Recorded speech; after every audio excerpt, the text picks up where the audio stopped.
Dans cette vidéo, nous allons comparer deux objectifs, le Tamron 17-70 mm 2.8 face au Sigma 18-50 mm 2.8. Ces deux objectifs sont disponibles sur plusieurs montures. Ici, je l'ai testé sur la monture X, la monture de chez Fujifilm, mais elles sont également disponibles toutes les deux en monture E, la monture Sony pour les capteurs APS-C, donc la série des appareils A6000, 100, 600, etc.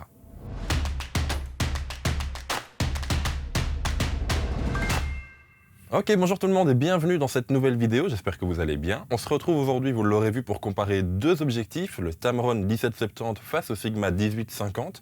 C'est un comparatif que vous m'avez beaucoup demandé suite à la sortie du 18-50 mm sorti sur la monture X récemment. Ce sont deux objectifs qui sont à la fois semblables mais très différents.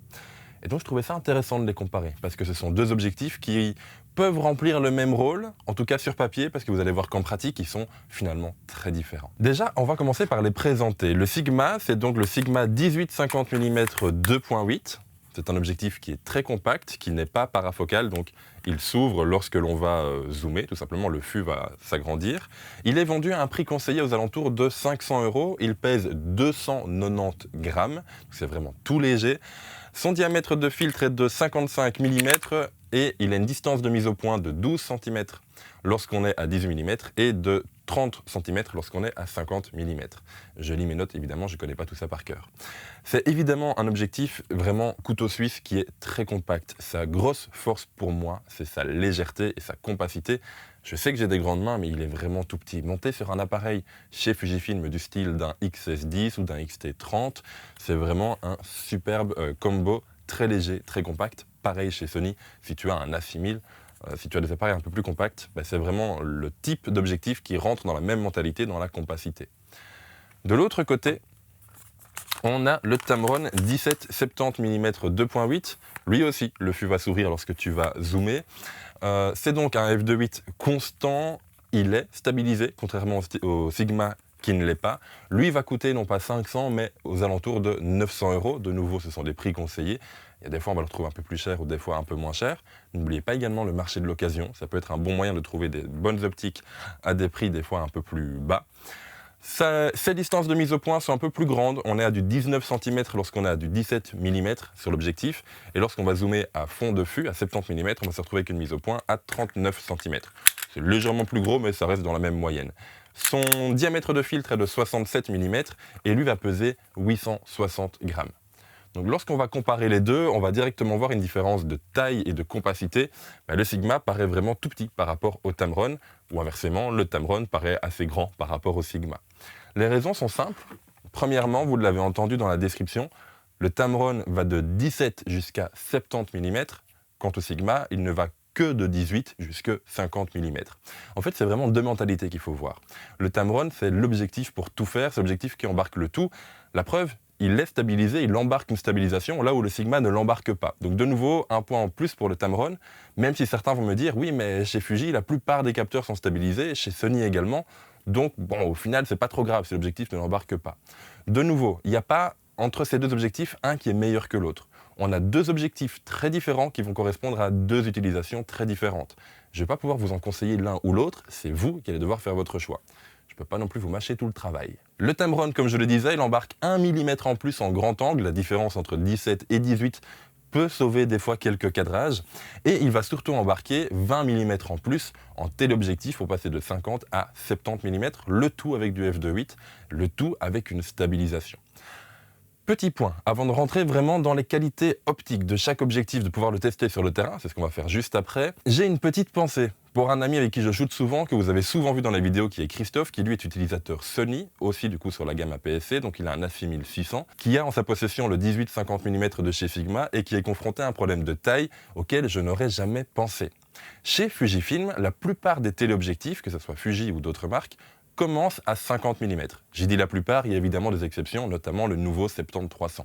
Mais quand on regarde de manière générale, on a le 50-140, on a un 55-200, et il doit y en avoir d'autres que je ne retiens pas là comme ça. Donc si on prend le Sigma 18-50, on peut tout à fait le coupler avec un autre téléobjectif du style du 50-140, et ne pas perdre de focale. Le Sigma va jusqu'à 50 et le téléobjectif commence à 50. Tandis que chez Sony, la plupart des téléobjectifs commencent à 70.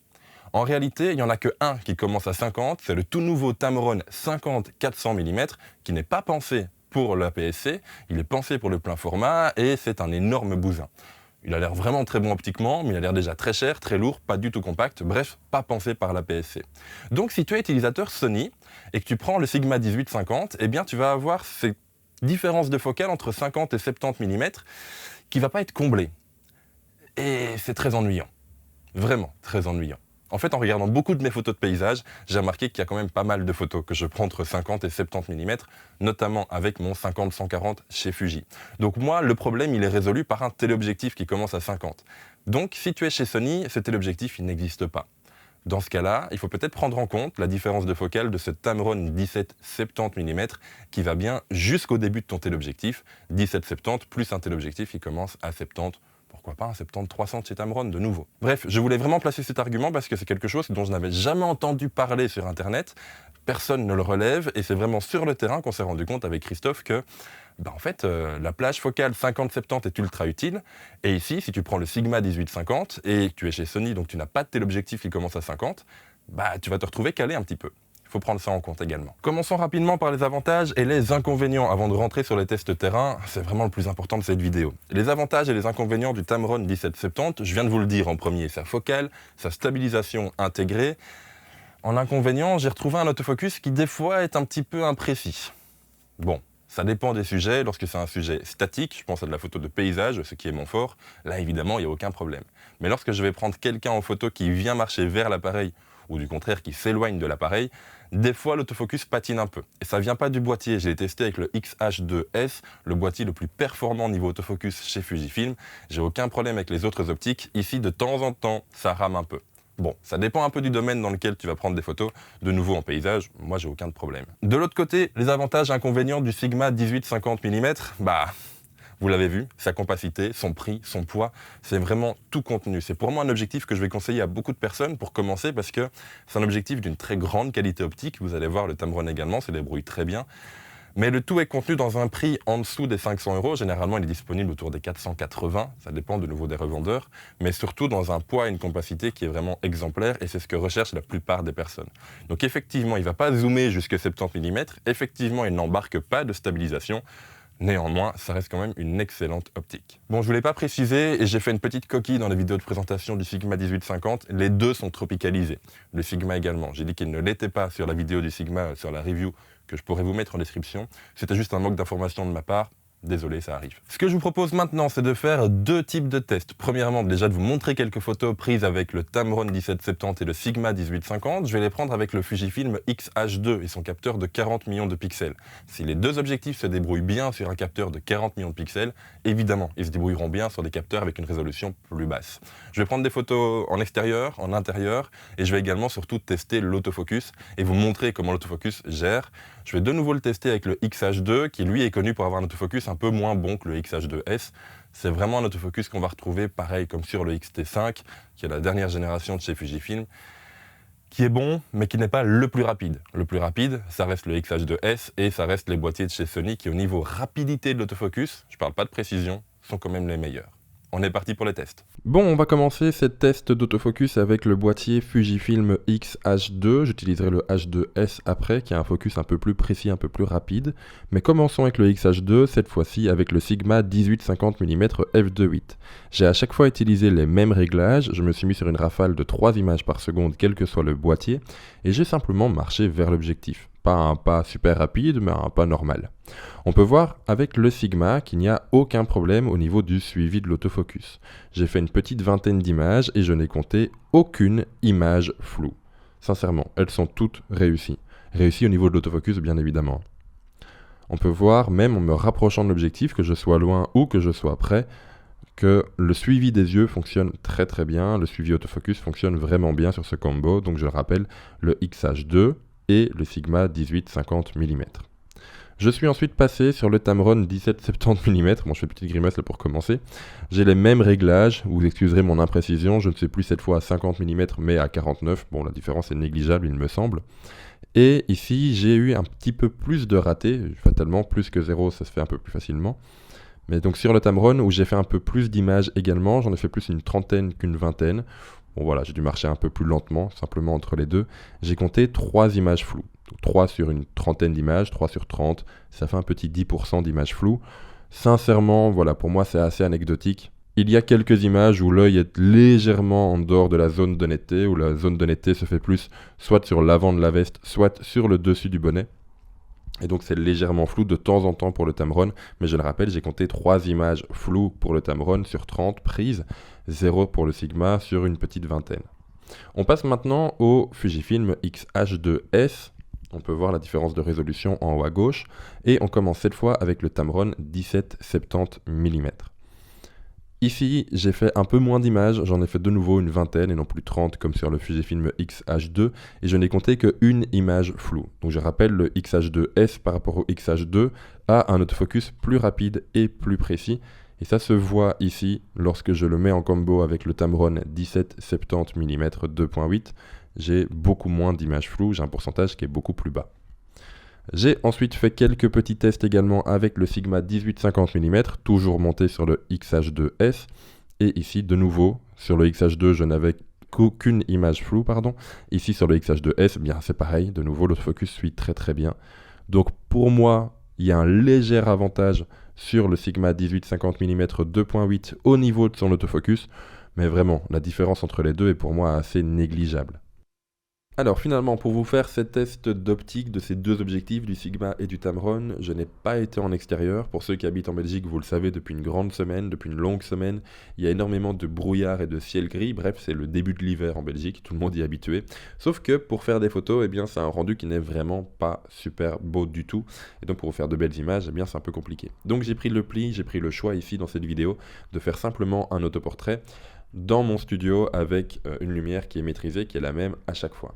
On va commencer ici avec le 18-50 mm de chez Sigma. J'ai pris 3 images à 35, 18 et 50 mm. Ici, à 35 mm, on peut voir que le piqué est vraiment au rendez-vous. C'est très très net au centre de l'image.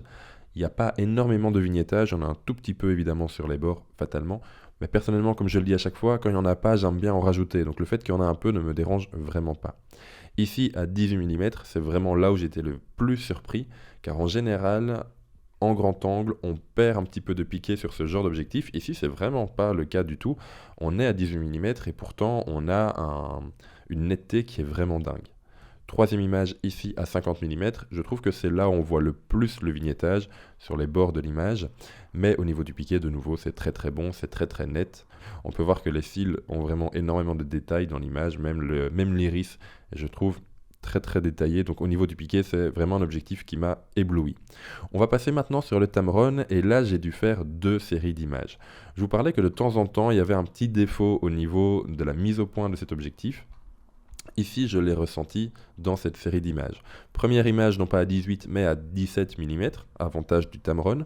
Je n'ai pas remarqué de problème au niveau de la mise au point, c'est un peu moins piqué, je trouve, que le Sigma. Mais par contre, au niveau du vignettage, ça va se remarquer ici en bas à droite, je trouve plus léger et surtout plus fondu, si je peux dire, que le Sigma. On va passer maintenant à 35 mm, et c'est sur cette image-là que j'ai remarqué un problème de mise au point. On peut voir qu'ici, les yeux sont beaucoup plus flous que sur la photo précédente et que la mise au point est faite un peu plus en arrière. Voilà, ça arrive, c'est pas la fin du monde, mais c'est ce problème que je voulais vous illustrer dans cette vidéo. Ça arrive assez souvent avec le Tamron. Je trouve que la reconnaissance des yeux fonctionne quand même beaucoup moins bien qu'avec le Sigma. J'ai pris une troisième photo à 50 mm, où ici, de nouveau, je trouve que c'est pas très très net. La mise au point est pour moi légèrement en arrière. Et une troisième photo au 70, de nouveau avantage du Tamron, la focale va un peu plus loin, où là également je trouve que ce n'est pas très très net. Quand on regarde les yeux, on peut mieux faire. Donc j'ai repris une deuxième série d'images, j'ai laissé une deuxième chance au Tamron, et cette série d'images pour moi est bien meilleure. On peut voir ici l'œil à gauche qu'il est beaucoup plus net que sur la photo précédente, mais de manière générale, la partie de 50 à 70 mm sur le Tamron donne un piqué, un rendu un peu plus mou, que le reste de la focale. De 17 à 50, c'est net. De 50 à 70, c'est un peu moins net. Mais bon. Ici donc à 50,3 mm pour être précis, c'est net, sans problème. À 35 mm, là je trouve que c'est vraiment cette partie-là qu'on va retrouver un peu plus qu'on va retrouver en tout cas le meilleur rendu de l'objectif. C'est très similaire au Sigma, je trouve ici à 35 mm. Les yeux sont vraiment parfaitement rendus, il y a du détail. Ici au niveau du vignettage, je le trouve même plus beau que sur le Sigma. Et quatrième photo, cette fois à 17 mm, où là de nouveau il n'y a aucun problème, c'est même très net. C'est même légèrement supérieur, je trouve, au 35 mm de ce Tamron. Donc de 17 à 35, c'est vraiment très très net. De 35 à 50, c'est très bon. De 50 à 70, c'est un peu moins bon. Mais au moins, on a une focale qui va jusqu'à 70 mm, ce qui n'est pas le cas du Sigma 18-50 mm. En conclusion, on peut donc dire que ces deux objectifs, même s'ils partagent une plage focale très similaire, sont au final très différents. Commençons par le Sigma 18-50 mm f2.8, c'est entre les deux celui que je trouve le plus précis. De 18 jusqu'à 50 mm, on va partager la même qualité optique. Qu'on soit à 18, 20, 35 ou même 50 mm, les images ont le même rendu. De plus, au niveau de son autofocus, je trouve qu'il est quand même bien plus précis. Je ne sais pas ce que vous en pensez, n'hésitez pas à me le dire en commentaire, mais je trouve que, en comparaison avec le Tamron 1770 et par rapport au test que j'ai pu faire, le Sigma s'en sort beaucoup mieux. De plus, au niveau de sa prise en main, il est, je trouve, plus agréable dans une mentalité de compacité et également moins cher, ce qui n'est pas négligeable, surtout ces temps-ci. Mais le Tamron 1770 n'est quand même pas à oublier. Il a quand même de nombreux avantages que n'a pas le Sigma. Une plage focale plus étendue, 1 mm au grand angle, 20 mm en téléobjectif, une stabilisation. Et puis, effectivement, sa qualité optique est un peu moins bonne de 50 à 70 mm. Mais bon, d'un autre côté, on ne sait pas le comparer au Sigma, vu que le Sigma n'embarque pas de plage focale de 50 à 70 mm. Donc dans tous les cas, ça reste meilleur sur le Tamron, vu qu'il n'y a pas d'équivalent. Je trouve qu'à 17 mm, en grand angle, il s'en sort quand même mieux que le Sigma à 18 mm au niveau de sa qualité optique. Et puis de manière générale, effectivement, le Tamron vignette également un petit peu, mais je trouve que le rendu du vignettage est plus beau sur le Tamron que sur le Sigma. À 35 mm, entre les deux objectifs, je ne vois pas vraiment de différence. Par contre, à 50 mm, je trouve que le piqué, l'impression de netteté de l'image est mieux, en tout cas est plus belle sur le Sigma que sur le Tamron. Mais donc voilà, entre les deux, je trouve quand même qu'il n'y a pas une énorme différence. Certains vont préférer l'aspect plus complet de ce Tamron 17-70 mm f2.8 avec une stabilisation, une plus grande plage focale, un meilleur rendu au grand angle.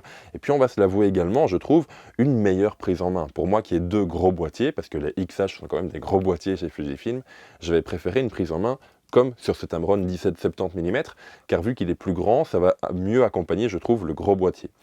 Tandis que le Sigma 18-50 mm, il va peut-être plus s'orienter pour des personnes avec de 1, un plus petit budget, de 2, une envie en tout cas d'avoir un matériel plus minimaliste, plus petit, plus compact. Alors c'est vrai, le Sigma n'a pas de stabilisation, le Sigma ne va pas jusqu'à 70 mm et ne descend pas jusqu'à 17.